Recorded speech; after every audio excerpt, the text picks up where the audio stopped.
Besides just getting involved with traditional sports, students are now looking into newer sports such as disc golf. James Madison University makes sure that their student athletes have what it takes to succeed on the field and in the classroom with facilities like the Athletic Performance Center. It was just moments ago when these seats were filled for the JMU women's basketball game, breaking their all-time attendance record.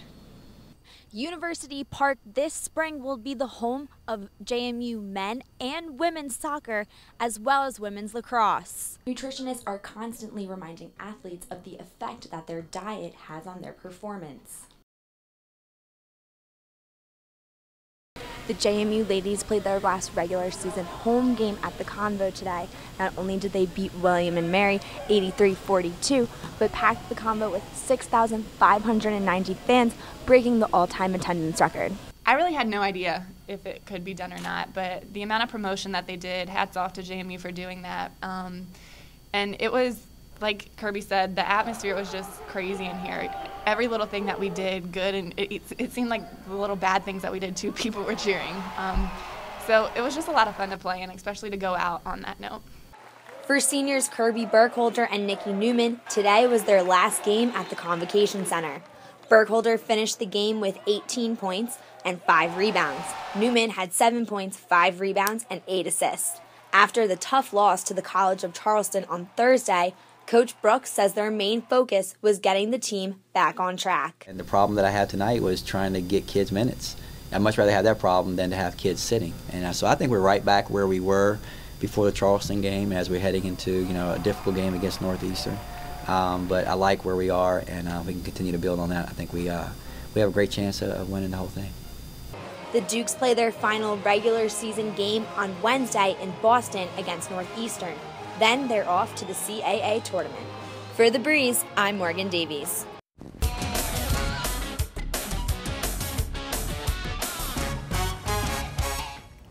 The Wizards have become road warriors in the playoffs, winning 4 straight games away from the Verizon Center. Their latest road victory against the Pacers was Washington's first win in the NBA's second round in over 30 years. Trevor Ariza's perfect performance from downtown lifted the Wizards a 1-0 lead in the Eastern Conference semifinals. The Wizards forward went 6 for 6 beyond the arc, tying his own franchise playoff record for 3-pointers in a game. The win broke a 12-game losing streak for the Wizards in Indianapolis. Now Washington looks to start a new streak at Bankers Life Fieldhouse.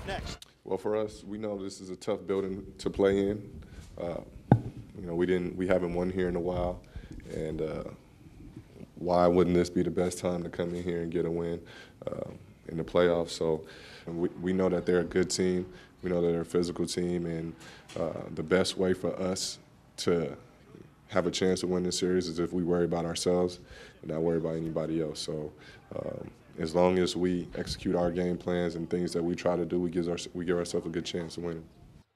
It was a very long evening for the Nationals last night. Rain delayed their game against the Dodgers for 3 hours and 17 minutes, as fans were treated to watching the end of the Wizards playoff game on the big screen. Play did eventually resume with Danny Espinoza adding a 2-run homer in the 8th inning. Washington would go on to win 4-0 as the game ended at 1:21 in the morning. The win moves the Nationals to first place in the NL East, with the Braves losing last night. Under normal circumstances, the Redskins would have the 2nd overall pick in this year's NFL draft, but Washington is still paying their dues for getting RG3 2 years ago, when they traded their 1st-round pick to the Rams. The Redskins will have the 34th overall pick, and the front office feels good about the talent they expect to be available.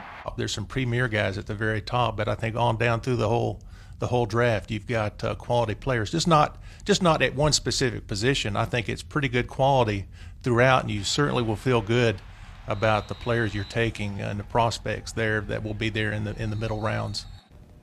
This season, the JMU softball team has traveled down south to Georgia, a little farther down to Florida, and then 5 time zones west to Hawaii.